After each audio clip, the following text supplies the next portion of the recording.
देखिए हमने कल पढ़ लिया था डेटाबेस कंसेप्ट, बैग उतार के रख दीजिए, बैग लेके मत बैठो साथ में। और हम पढ़ेंगे अभी सेकंड चैप्टर आपका एनसीईआरटी का, और ये कौन सी यूनिट है? सेकंड यूनिट है, नाम है डेटाबेस मैनेजमेंट।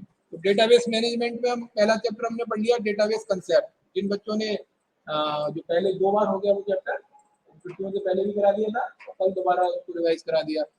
और जिन्होंने नहीं की हो क्लास दोनों में से, तो वो आपके व्हाट्सएप ग्रुप पे कल वीडियो भेजा है यूट्यूब वाला, है ना, उसमें देख सकते हैं, एनसीईआरटी उसको पढ़ सकते हैं, और कोई डाउट हो तो पूछ सकते हैं, उसके क्वेश्चन आंसर भी करने के लिए दिए थे एनसीईआरटी के। तो अभी हमारा जो सेकंड चैप्टर है वो क्या है? Structured query language. हमने कल पढ़ा था डेटाबेस कंसेप्ट को पढ़ा था। क्या पढ़ा था? तो सबसे पहला वर्ड उसमें आता है डेटाबेस। क्या है? Database is a large collection of data. जब डेटा ज्यादा हो जाता है तो उसको मैनेज करना ह्यूमन बीइंग के लिए कठिन हो जाता है, तो हम डीबीएमएस का यूज करते हैं, डेटाबेस मैनेजमेंट सिस्टम का यूज करते हैं। और कई सारे डेटा मॉडल बताए गए, जैसे उसमें एक था relational data model. Relational data model मतलब डेटा को टेबल्स की फॉर्म में, रिलेशन की फॉर्म में स्टोर करना सिद्धांत। दूसरा था हायरार्किकल, किसी हायरार्की को मेंटेन करके अगर हम एरो के थ्रू, लिंक के थ्रू अलग अलग रिकॉर्ड को जोड़ देते हैं तो हायरार्किकल है। अगर बिना किसी हायरार्की के किसी भी तरह रैंडम ऑर्डर में एरो लगा देते हैं तो वो नेटवर्क डेटा मॉडल है। और ऑब्जेक्ट और क्लास की फॉर्म में अगर डेटा मैनेज करते हैं तो ऑब्जेक्ट ओरिएंटेड डेटा मॉडल है। इसमें तो सबसे ज्यादा पॉपुलर कौन सा हुआ? रिलेशनल डेटा मॉडल, जिसमें डेटा को टेबल्स की फॉर्म में स्टोर करके रखते हैं। तो जब टेबल की फॉर्म में डेटा स्टोर होगा तो कैसे स्टोर होगा? रो और कॉलम की फॉर्म में। तो डेटा को स्टोर करने के लिए डीबीएमएस क्या करता है? स्टोर करता है। यानी स्टोर करने के लिए हमें क्या चाहिए? तो टेबल का स्ट्रक्चर चाहिए। फिर इंसर्ट इनटू कमांड, अगर आपने 11th में देखा होगा, वो हम पढ़ेंगे एसक्यूएल के अंदर। टेबल का स्ट्रक्चर बनाएंगे, फिर इंसर्ट कर देंगे। फिर इंसर्ट होने के बाद कभी कभी क्या होता है कि डेटा गलत इंसर्ट हो गया, तो अपडेट कैसे करें डेटा को?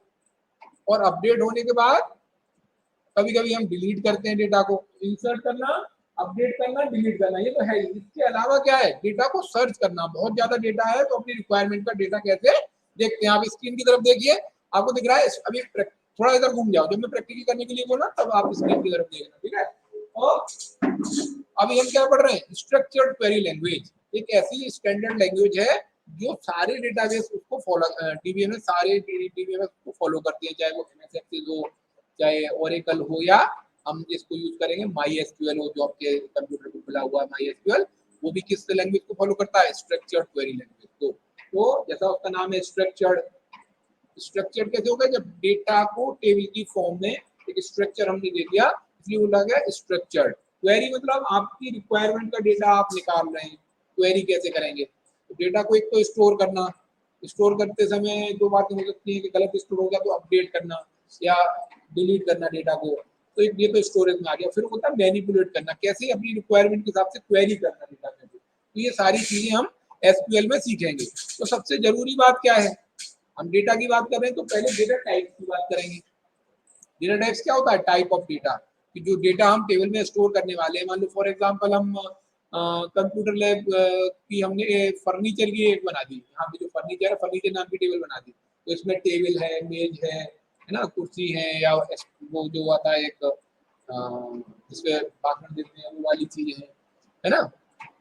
तो ये फर्नीचर का आइटम हो गया। अब उनके रेट, वो कब परचेज हुआ था, उनका कितनी संख्या है, क्वांटिटी, ये सब मान लीजिए हम एक टेबल में स्टोर कर रहे हैं। तो वो उसके क्या हो गए? एट्रीब्यूट हो गए किसी एंटिटी के, है ना। फर्नीचर के एट्रीब्यूट हो गए। तो टेबल नाम के फर्नीचर नाम की टेबल बनेगी तो उतने कॉलम बन जाएंगे। फर्नीचर की आईडी, उसका नंबर, उसका नाम, उसकी डेट ऑफ परचेज, ये सारी क्या हो जाएंगे? उसके एट्रीब्यूट आ जाएंगे और टेबल के कॉलम हो जाएंगे, है ना। तो हम देखेंगे कि जब हमने 3 चीजें ली, टेबल फर्नीचर की आईडी ली, तो आईडी कैसी होगी? या तो कोई जैसे कंप्यूटर का कोड होता है एसडीपी, या तो एबीसीडी होंगे या नंबर होंगे, इन दोनों को मिला के आईडी बनती है। या कोई रोल नंबर है तो प्योरली नंबर हो गया, है ना। तो ये डेटा कैसा हो सकता है? अगर उसमें वर्ड आ रहा है तो कैसा बनाया? कैरेक्टर बनाया, कैरेक्टर टाइप का। अगर मान लो उसका प्राइस आ रहा है तो प्राइस कैसा होगा? इंटीजर या फ्लोट टाइप का होगा, है ना। तो और दूसरी चीज क्या है? उसका फर्नीचर का नाम है तो वो कैरेक्टर टाइप का होगा। डेट ऑफ परचेज है तो एक डेट डेटा टाइप होता है एसक्यूएल में, है ना। तो 5 मेन डेटा टाइप तो बहुत सारे 5 मेन डेटा टाइप है एसक्यूएल में। कौन कौन से? बता चुके हैं पहले, एक इंटीजर वैल्यूज के लिए, फ्लोट वैल्यू के लिए, कैरेक्टर और वेयर कैरेक्टर दो है ना। कैरेक्टर और वेयर कैरेक्टर किसके लिए, कैरेक्टर वैल्यू के लिए, टेक्सुअल वैल्यू के लिए, और डेट किसके लिए, डेट वाली वैल्यू के लिए, date of purchase, date of birth, date of expiry, है ना, डेट ऑफ ज्वाइनिंग। जहां भी डेट आ रही होगी तो डेट डेटा टाइप यूज करेंगे, ठीक है। तो जब डेटा टाइप हमारे पास आ जाएगा, अलग अलग तरह के डेटा टाइप की जरूरत क्यों पड़ रही है, क्योंकि जब हम डेटा को स्टोर करेंगे, टेबल में हमने 3 कॉलम बनाए, फर्नीचर आईडी, फर्नीचर का नाम, फर्नीचर की डेट ऑफ परचेज, तो वो अलग अलग तरह का डेटा है, तो बताना पड़ेगा कि पहले कॉलम में किस तरह का डेटा स्टोर होगा, कंप्यूटर को बताना पड़ेगा डीबीएमएस को, तो डेटा टाइप की जरूरत पड़ती है, इंटीजर, फ्लोट, कैरेक्टर या date. Integer, float, character, var character और डेट, ये क्या है, एसक्यूएल के मेन डेटा टाइप, इनसे ही हमारा काम हो जाएगा। तो अब चलो एसक्यूएल समझते हैं क्या है। इस चैप्टर के अंदर हम पहले इंट्रोडक्शन पढ़ेंगे, स्ट्रक्चर, क्वेरी लैंग्वेज को समझेंगे, फिर डेटा टाइप एंड कंस्ट्रेंट इन मायस्क्यूएल देखिए लिखा हुआ है, सबसे पहले चीज तो समझेंगे डेटा टाइप क्या है, फिर कंस्ट्रेंट क्या होती है। Constraints are some limitations put on some column, जैसे यहाँ पर हमने कहा कि प्राइस है, तो प्राइस पे आपने कंडीशन लगा दी कि इसका प्राइस जो है फर्नीचर का 5,000 रुपए से ज्यादा नहीं हो सकता, है ना, कि तो कोई इतना महंगा फर्नीचर नहीं है, तो गलती से जब आप एंट्री कर रहे होंगे 5,000 की जगह 1 जीरो ज्यादा दब गया तो इनवैलिड नंबर बता देगा, वो कंस्टेंट है उसमें, है ना।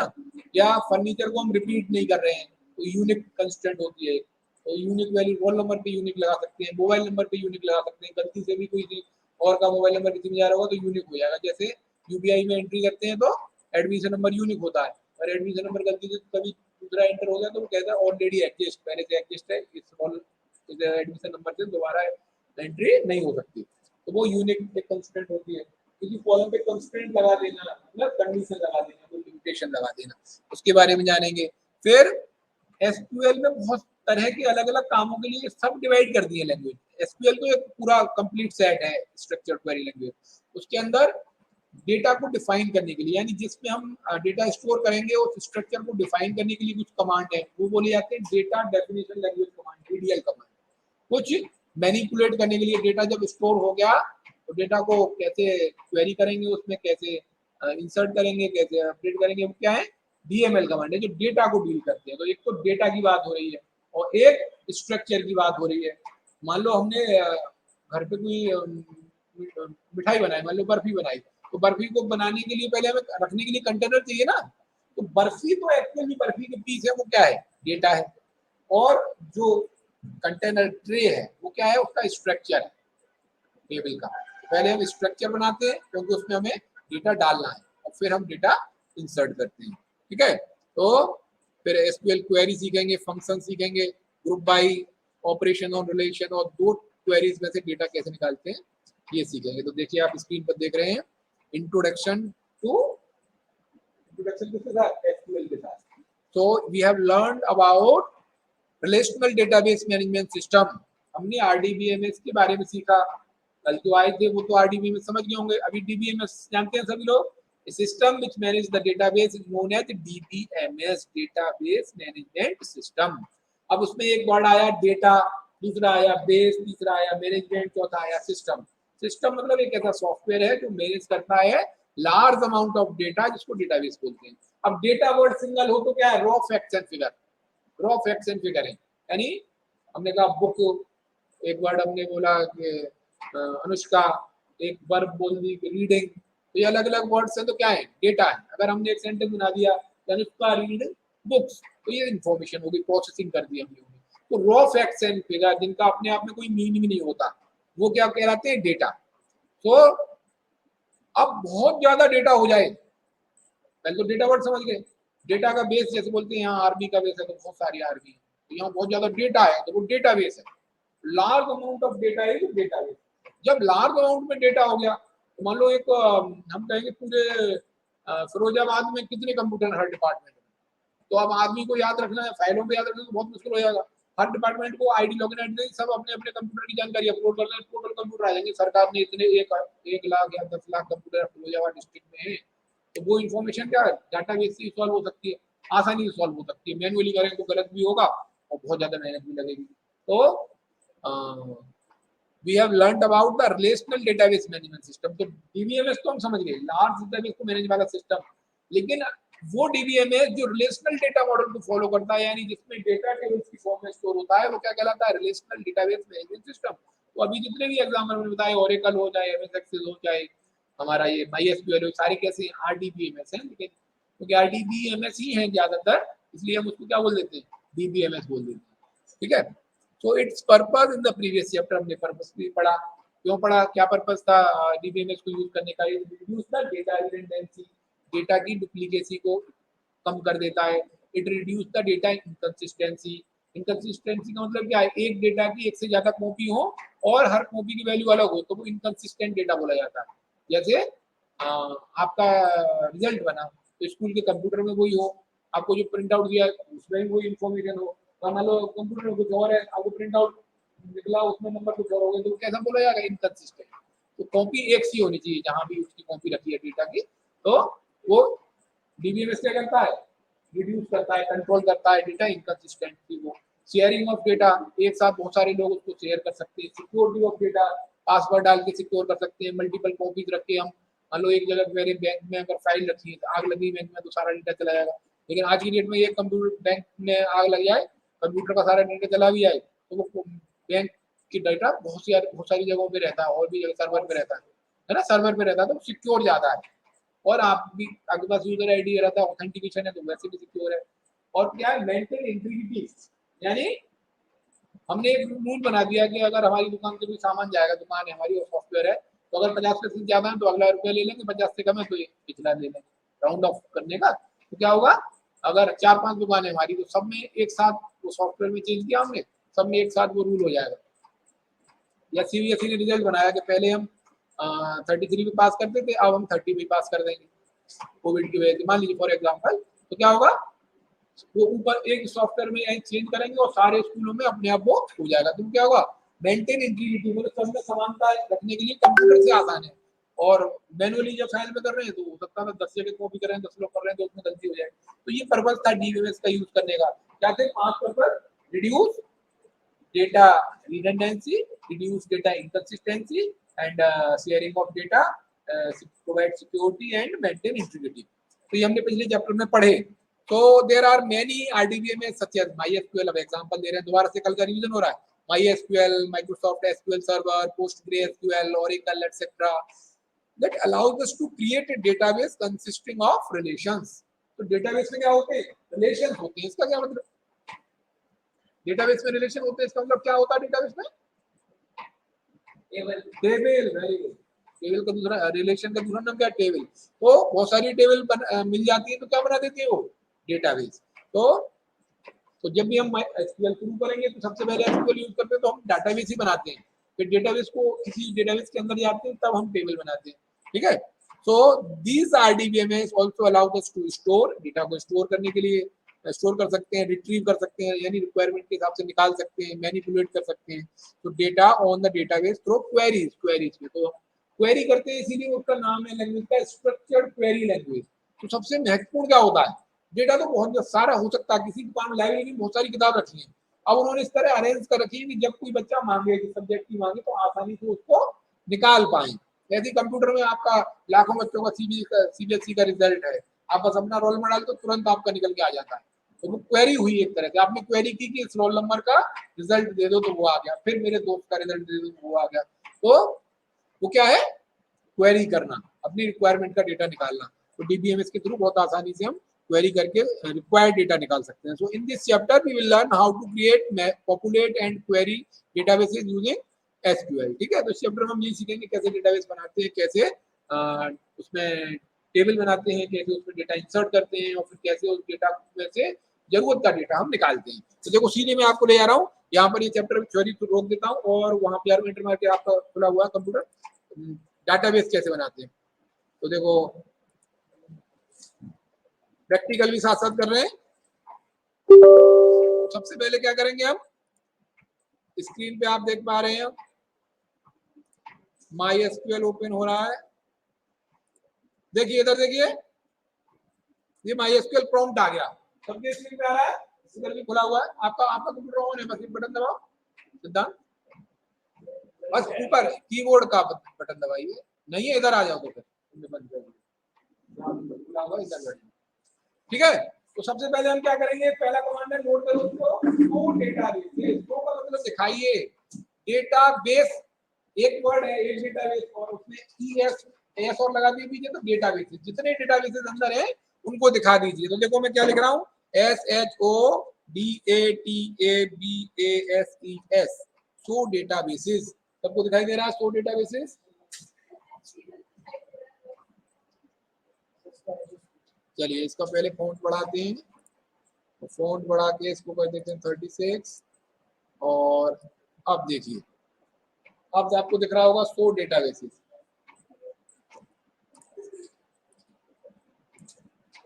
सो डेटाबेसेस देख पा रहे हैं। हाँ, सो डेटाबेसेस जैसे करेंगे तो देखो जितने डेटाबेस इसके अंदर बने हैं उनका नाम आ जाएगा, टेबल आ जाएगी, और उसमें आप सारे डेटाबेसेस को देख सकते हो। तो इंफॉर्मेशन अंडरस्कोर स्कीमा, ये बाय डिफॉल्ट सबके में डेटाबेस रहता है। फिर है बाजार, डीप, माई एसक्यूएल भी बाय डिफॉल्ट है, वो आपके अपने आप आ जाएगा। और पंकज एक डेटाबेस हमने बनाया, परफॉर्मेंस स्कीमा सबके में होगा। फिर टेस्ट और टाइगर, इतने डेटाबेस इसके अंदर बने हुए हैं।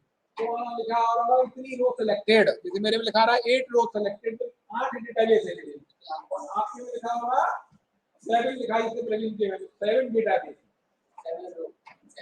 हां, तो डेटाबेस में देखो 7 है। अब आप देखोगे इसमें रो, कई बच्चे गड़बड़ कर देते हैं, कल भी कर रहे थे, तो रो काउंट करें तो कितनी रो है मेरे वाले सिस्टम में, देखिए tiger, test, performance, Pankaj, MySQL, deep, बाजार, इंफॉर्मेशन, फिर कोई डेटाबेस को भी काउंट कर लेता है। ऊपर जो डेटाबेस लिखा है वो हेडिंग है, स्ट्रक्चर का बता रहा है कि ये क्या चीज है जो साथ है नीचे, है ना।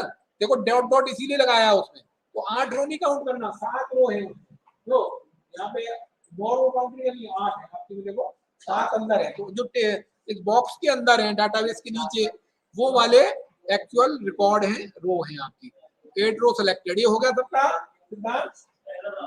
देखिए स्पेलिंग कर रहे हैं आप, तो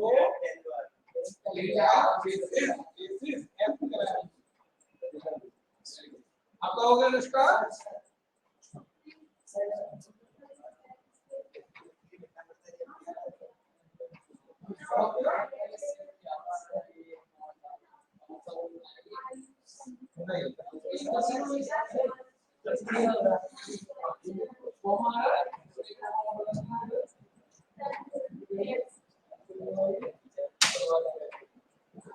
हो गया आपका, हो गया।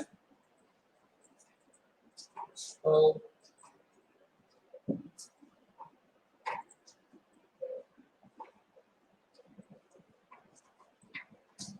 देखिए पहला कमांड सबने कर लिया है, और उज्जवल ने भी कर लिया है। आगे चले, अब मान लीजिए हमें अपना डेटाबेस बनाना है, you want to create our own database, तो उसके लिए कमांड है क्रिएट। क्रिएट का मतलब होता है बनाएंगे, सर्जित करेंगे, है ना।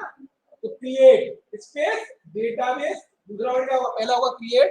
डेटाबेस अलग अलग वर्ड नहीं सिद्धांत, एक ही वर्ड है डेटाबेस, DATA।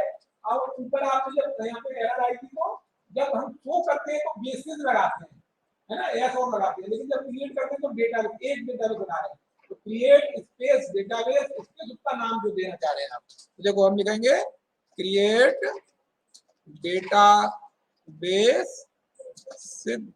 सिड, SID है ना, सिड नाम से एक डेटाबेस हमने बनाया, सेमीकोलन लगा दिया, क्या आएगा, क्वेरी ओके, इसका मतलब डेटाबेस बन गया है। देखिए क्रिएट डेटाबेस सिड,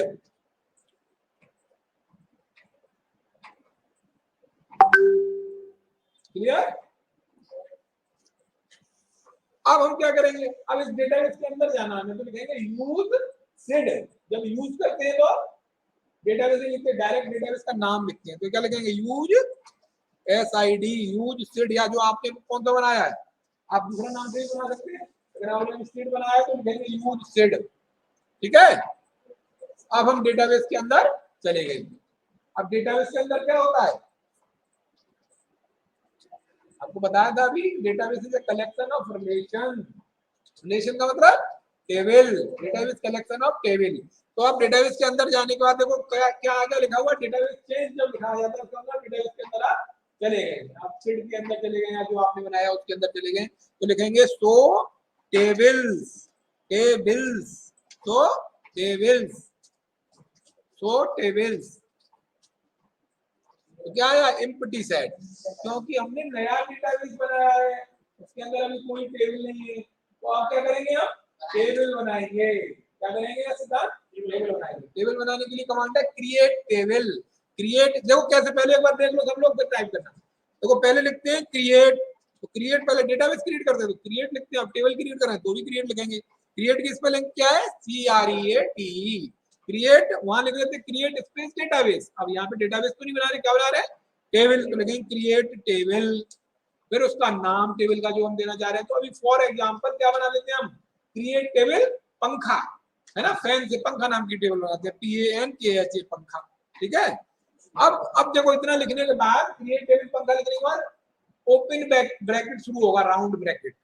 अब हमें क्या, टेबल के अंदर क्या होता है, कॉलम होते हैं, एट्रीब्यूट होते हैं, फील्ड होते हैं, है ना। तो मान लीजिए हम पंखा के 3 फील्ड ले रहे हैं, PID मतलब पंखा की आईडी, कोई नंबर होगा ना, P कोड लिख लो, P कोड पंखे का कोड है, जैसे यूनिकली आइडेंटिफाई हो पाएंगे। फिर पंखे का नाम चेतन का है या क्रॉम्पटन का है, फिर उसका डेट ऑफ परचेज DOP 3 लेंगे। ठीक है, तो देखो कैसे लिख रहा हूं मैं, पहले लिखा मैंने P कोड और इसको ले लिया इंटीजर, उसका डेटा टाइप, कॉलम का नाम देते हैं, उसका डेटा टाइप देते हैं।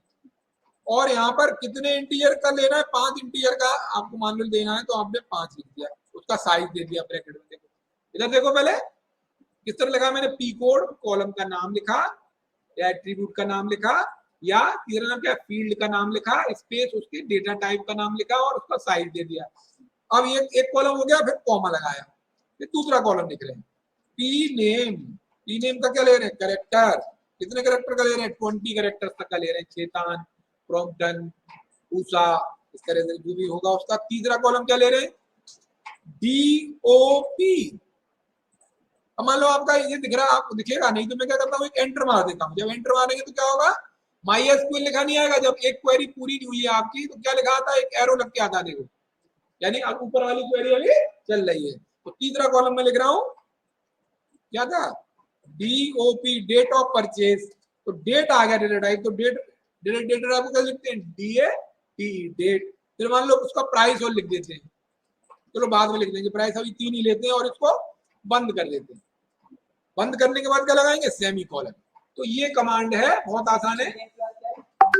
CNAME के बाद कैरेक्टर, CHAR कैरेक्टर, तो ये कैरेक्टर टाइप का आएगा, और P कोड इंटीजर है। तो 3 डेटा टाइप तो हमने यूज कर दिया यहाँ पे, इंटीजर, कैरेक्टर और डेट।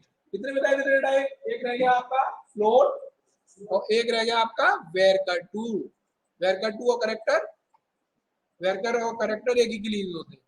अंतर क्या है दोनों में, कैरेक्टर और वेरकर में, character fixed length data type है और वो वेरिएबल लेंथ है। समझो इसको, कैरेक्टर और वेरकर को, ये कैरेक्टर 10 लिखा हमने, तो 10 कैरेक्टर आपके रिजर्व हो जाएंगे, भले आप उसमें लिखो राम 3 कैरेक्टर, तो 7 आपके रिजर्व रहेंगे खाली। लेकिन वेरकर क्या करता है, 3 को यूज करता है, बाकी को फ्री कर देता है। तो एफिशिएंट डेटा टाइप कौन सा है, वेरकर है, वेरिएबल कैरेक्टर इसको बोल सकते हैं ना, तो कोई भी यूज कर सकते हैं। तो हमने लिखा क्वेरी ओके हो गया, टेबल आपकी बन गई, टेबल बन गई। अगर टेबल बन गई है इस कमांड को चला के देखो, बहुत ध्यान से टाइप करना, कई बार तो गलती हो सकती है। एंटर किया, क्वेरी ओके हो गया आपका।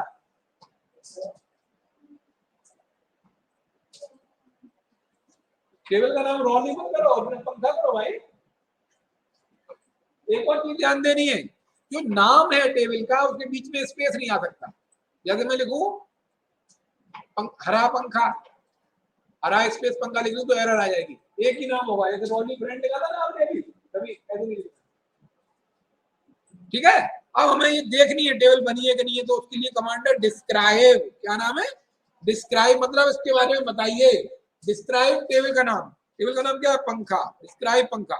देखिए तो क्या आ गया, आपने डिस्क्राइब कमांड चलाया, टेबल बनी कि नहीं बनी आपकी, हाँ कुछ गलती हो गई होगी, तुम पे टाइप करते हो। चलिए अभी देखते हैं कैसे कर रहे हैं, आपकी बनी कि नहीं।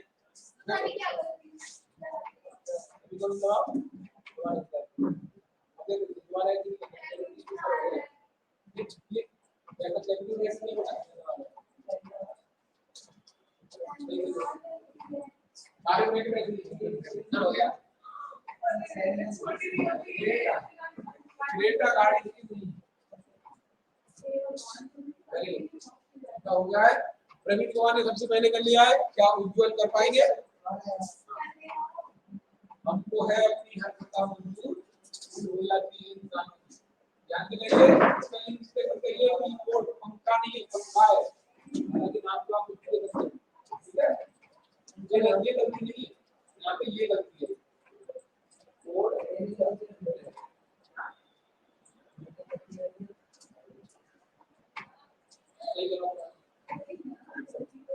ठीक है, हो गया।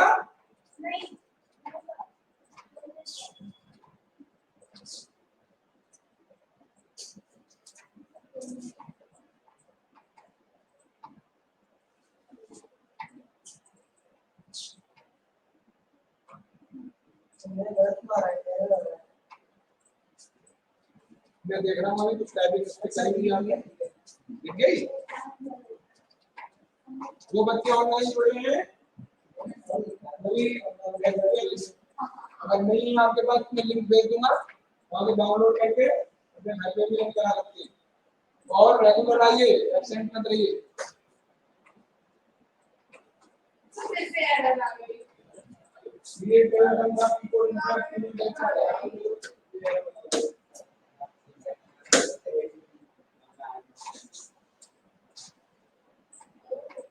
ठीक है, तो अनुष्का का हो गया, प्रवीण का हो गया, और अनुष्का हो गया, और हटाओ कैपिटल ब्रैकेट को कुछ हटा दें।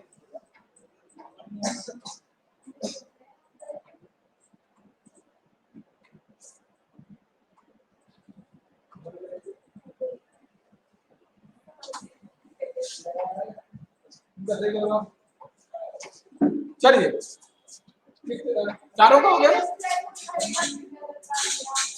इस पे ध्यान से देखो, डिस्क्राइब। अच्छा, डिस्क्राइब बड़ा लिखने में दिक्कत हो रही है तो डिस्क्राइब का शॉर्ट भी लिख सकते हैं, DESC पंखा। देखो DESC भी चला के देखो, DESC चला के देखो रवि। डिस्क्राइब के लिए शॉर्ट भी DESC लिखेंगे तो भी चलेगा। डिस्क्राइब DESC पंखा।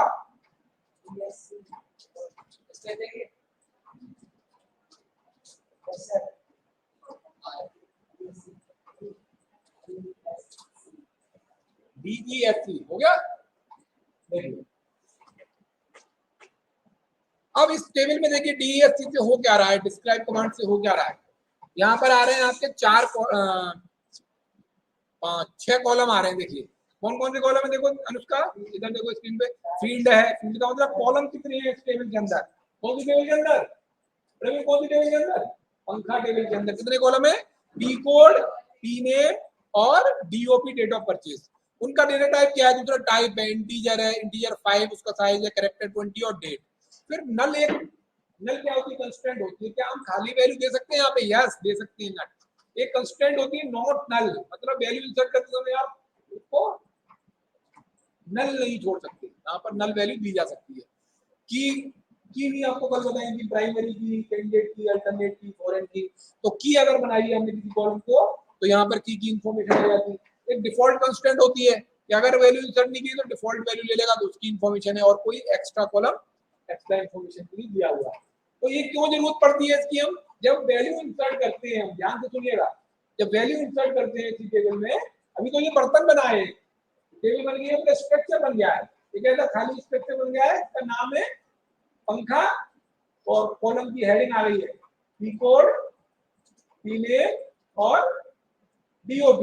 ये हेडिंग आ गई है, अभी डेटा नहीं है। तो जब डेटा इंसर्ट करेंगे तो डेटा इंसर्ट करते समय याद रखिए कि जो इंटीजर वैल्यू होती है उसको हम डायरेक्ट लिख देते हैं।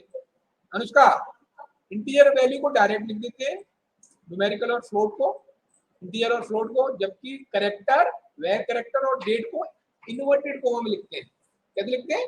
Inverted coma, single inverted coma में लिखते हैं। डबल भी चलता है, सिंगल इन्वर्टेड कोमा है ना। किस किस को देते हैं? कैरेक्टर, वेर कैरेक्टर और डेट को इन्वर्टेड कोमा में लिखते हैं। तो हमारा स्ट्रक्चर बन चुका है।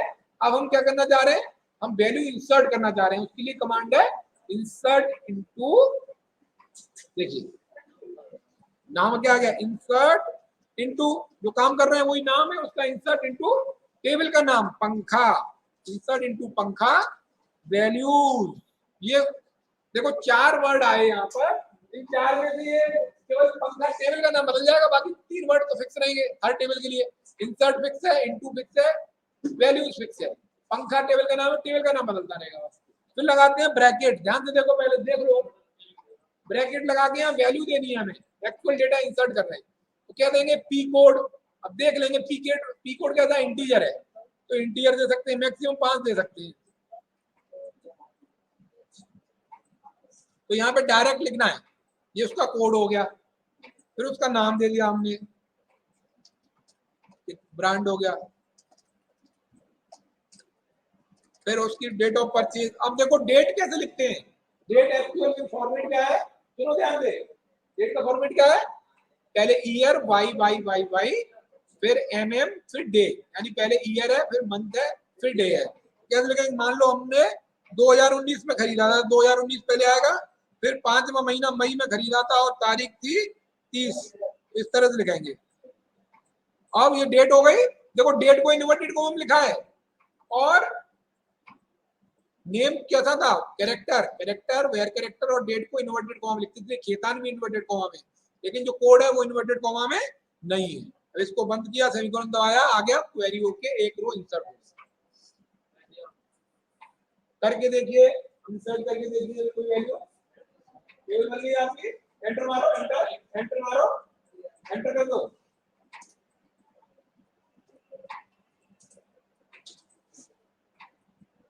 एंटर नहीं करा, अरे एंटर भाई,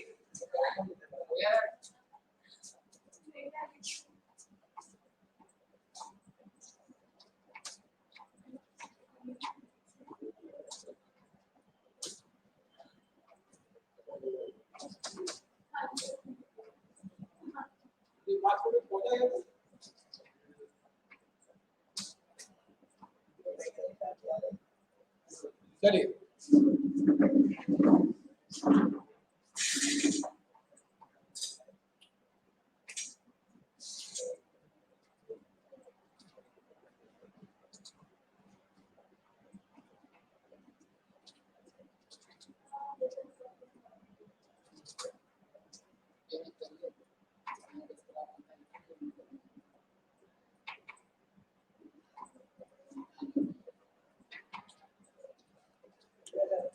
ठीक है। अब इंसर्ट इनटू कर लिया हमने, इंसर्ट इनटू करने के बाद आप देख रहे हैं, अगर आपको टेबल में देखना है कि डेटा पहुंचा है नहीं पहुंचा है, तो उसके लिए लिखेंगे सेलेक्ट स्टार फ्रॉम टेबल का नाम, टेबल का नाम क्या है, पंखा। तो देखो एक रो इंसर्ट हो चुकी है, देखो दिखाई दिया।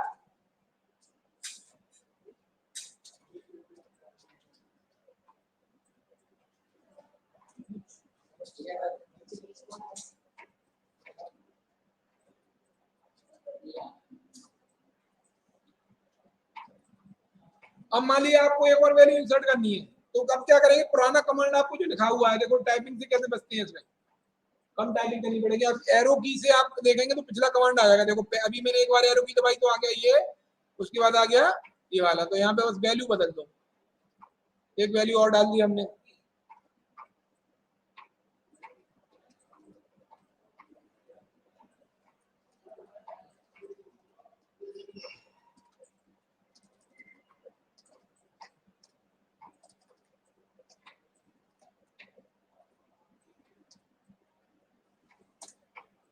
ठीक है, फिर देखा, देखो 2 रो हो गई कि नहीं, ठीक है।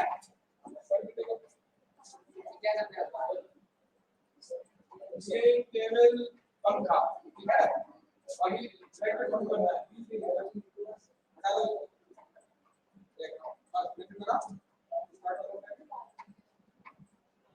ये तो होगा कि ये टेबल पंखा, इसका मतलब क्या है, पंखा टेबल बनाओ, कैसे बनाओ, ब्रैकेट के अंदर कॉलम देते हैं, पहला कॉलम है P code, P code space तो int 5, int ब्रैकेट में 5, ये रेट टाइप है और 5 का साइज,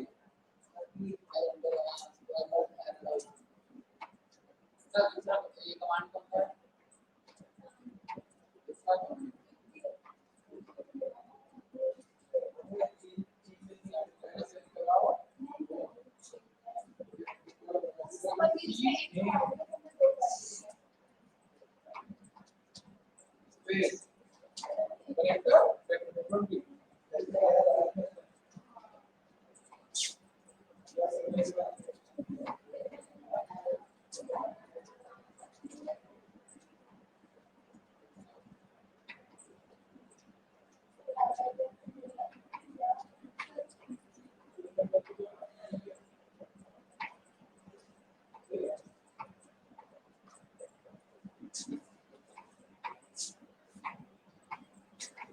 अब क्या ये पूरा इंस्टॉल करनी है, इसी के ऊपर जाओ, ठीक है, कॉमा इधर दो, करना ही किया सर, हो गया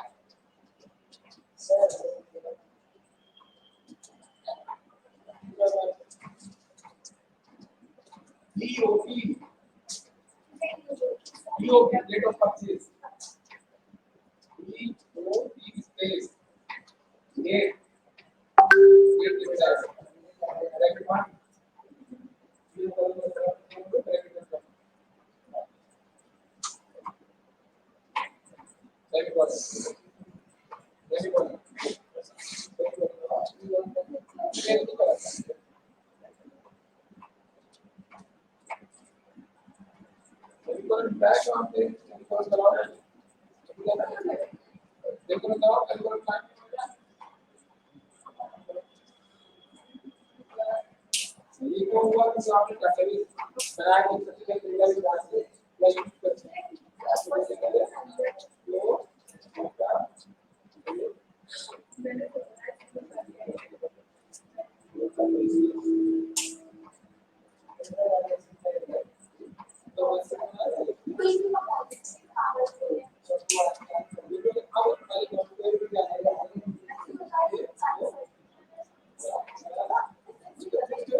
हो गया, हो गया, सबका हो गया, यहाँ तक सेलेक्ट स्टाइल फॉर्म करके लिख लिया।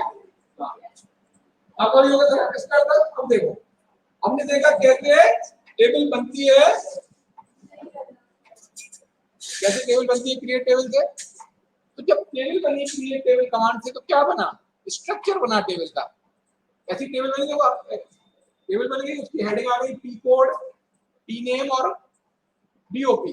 वैल्यू कौन सी है, वैल्यू इसमें है, देखो मेरे वाली टेबल में देखो खेतान और ऊंचा वैल्यू है ना, ये वैल्यू है। तो इसकी डिग्री कितनी है बता, डिग्री होती है नंबर ऑफ कॉलम, डिग्री कितनी है, 3 है। कार्डिनलिटी कितनी है, दो, नंबर ऑफ टपल कितनी है, नंबर ऑफ टपल की 2 है, 2 है सर, 2 है सर।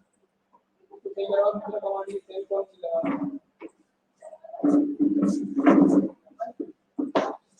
एरो के ऊपर वाला कमांड लेगा, और दो, अरे ये नहीं, केवल डीएससी जो ही कमांड की है, डीएससी वाला कमांड लिखना है, डीएससी पंखा सेमीकोलन।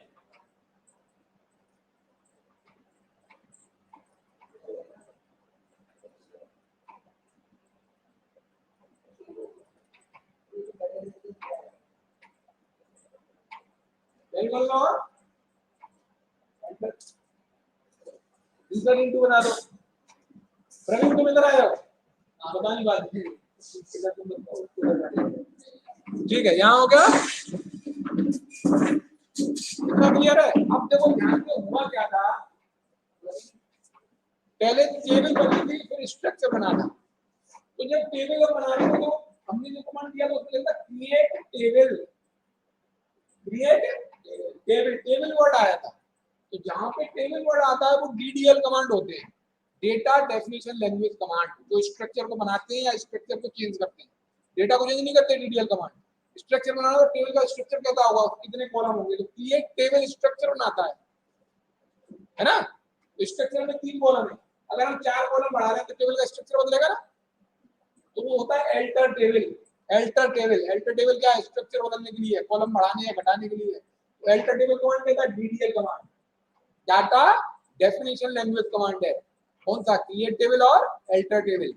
और बाकी सारे कमांड कहते हैं DML, data manipulation language command, जैसे सेलेक्ट कमांड है ना, अपडेट कमांड है या डिलीट कमांड है। तो अपडेट से क्या होगा, डेटा अपडेट होगा, तो डेटा हमने इंसर्ट कर दिया खेतान और ऊषा, ये वाला डेटा अपडेट होगा या डेटा डिलीट होगा। तो डिलीट, अपडेट, सेलेक्ट, ये कैसे डीएमएल कमांड है। और डीडीएल कमांड कौन से, क्रिएट टेबल, अल्टर टेबल, और एक है ड्रॉप टेबल। ड्रॉप टेबल से क्या होगा, पूरा स्ट्रक्चर ही डिलीट हो जाएगा। तो क्रिएट, अल्टर और ड्रॉप कैसे कमांड है, डीडीएल कमांड। और इन डीडीएल कमांड के साथ टेबल वर्ड लगता है, क्रिएट टेबल, अल्टर टेबल, फिर टेबल का नाम आएगा, क्रिएट टेबल पंखा, अल्टर टेबल पंखा, ड्रॉप टेबल पंखा। तो डीडीएल कमांड से टेबल वर्ड भी लगता है। क्रिएट डेटाबेस, डेटाबेस वर्ड आ रहा है तो क्या है, डीडीएल कमांड है। अगर यूज डेटाबेस आ रहा है तो यूजमेंट डेटाबेस लिखते हैं, यूज सिट लिखते हैं, यूज डेटाबेस सिट नहीं लिखते, यूज सिट। डायरेक्ट जब डेटाबेस का नाम है, टेबल का नाम यूज करें तो क्या है, डीएमएल कमांड है। अगर हम लिखेंगे सेलेक्ट या अपडेट करेंगे, डिलीट करेंगे तो क्या होगा, डीएमएल कमांड होगा। तो डीडीएल, डीडीएल कौन से, डीडीएल कमांड कौन से होगा, डाटा डेफिनेशन लैंग्वेज कमांड कौन से, क्रिएट टेबल, अल्टर टेबल और ड्रॉप टेबल। तो अभी मैं बता रहा हूँ स्ट्रक्चर चेंज करना। जैसे आपको दोबारा से दिखाऊं, डीएससी से स्ट्रक्चर दिखता है, डीएससी पंखा, ठीक है। इसका स्ट्रक्चर क्या है, 3 कॉलम है। अब इसमें हम एक नया कॉलम जोड़ने वाले हैं,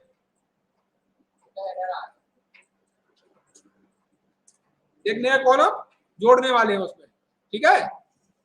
पी कोड, पी नेम और डीओपी में। तो नया कॉलम हो सकता है, मान लो उसका पंखे का प्राइस, प्राइस नाम का एक कॉलम जोड़ने वाले हैं।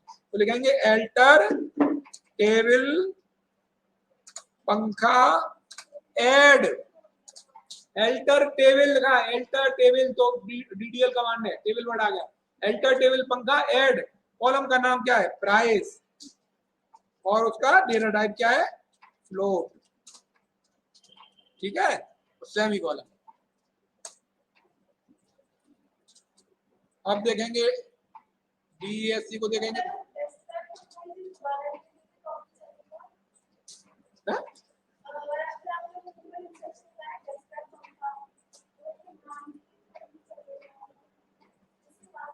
हाँ ना चल जाएगा, तो बता, दिखाने के लिए बताया। डीएससी पंखा, देखो अब 4 कॉलम आ रहे हैं, प्राइस भी आ गया।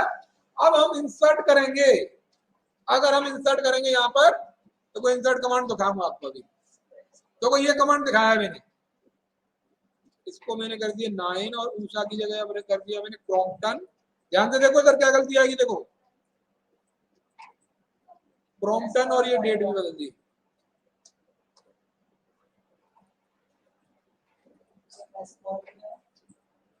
अब मैं एंटर करूंगा तो बताओ क्या एरर आएगी कि हो जाएगा, इंसर्ट इनटू पंखा, एक क्वेरी सही लिखी है,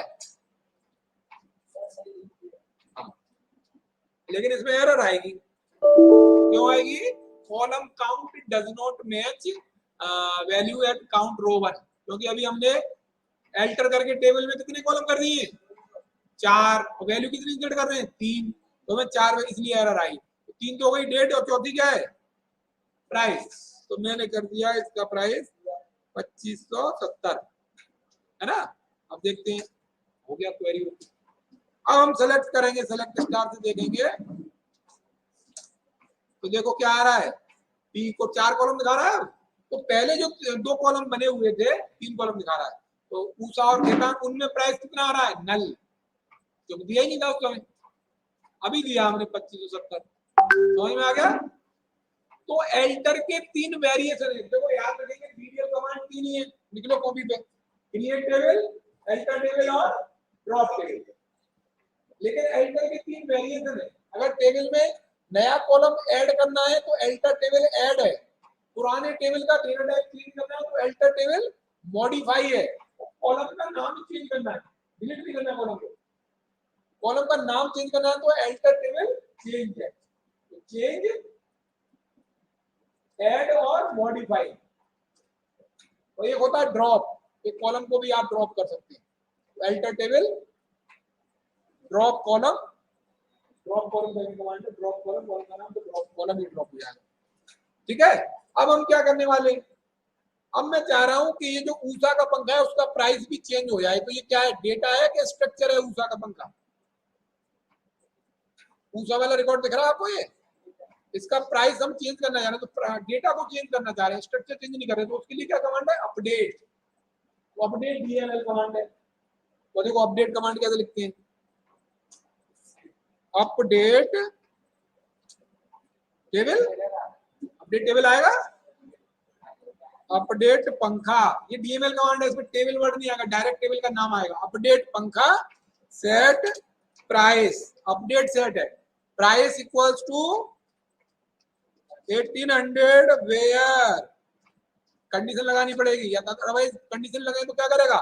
सबका प्राइस कर देगा वो। अपडेट पंखा सेट प्राइस 18, तीनों कॉलम का प्राइस 18 तो कर देगा, लेकिन हमें करना किसका है? मान लो ऊंचा करना है, तो लिखेंगे वेयर पी नेम, देखो इधर देख लो पहले, P name equals to inverted comma में ऊषा, तो देखो अपडेट हो गया, ये ऊषा का प्राइस भी अपडेट हो गया, समझ में आया? तो ये अपडेट कमांड था। अपडेट से डेटा अपडेट होता है और ऐड करके उसका करवाओ भाई, ये डीएसपी के साथ होना है।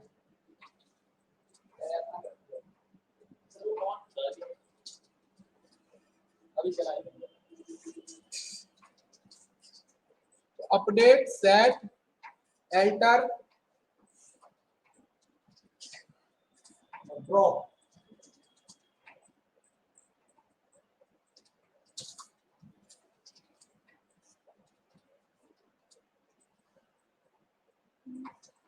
चलो आज इतना ही रखते हैं, इसकी प्रैक्टिस कर लेंगे, और जितनी बच्चियां बैठे उनको मैं प्रैक्टिकल सही करा दूंगी, और जो ऑनलाइन हमसे जुड़े हैं वो जितने कमांड आज सीखे हैं उनकी प्रैक्टिस कर लेंगे। और माई एसक्यूएल नहीं है तो व्हाट्सएप पे मैसेज कर दीजिए, मैं लिंक भेज दूंगा, वहां से आप माई एसक्यूएल का सॉफ्टवेयर डाउनलोड कर सकते हैं, और रेगुलर क्लास में आने की कोशिश करिए। Thank you.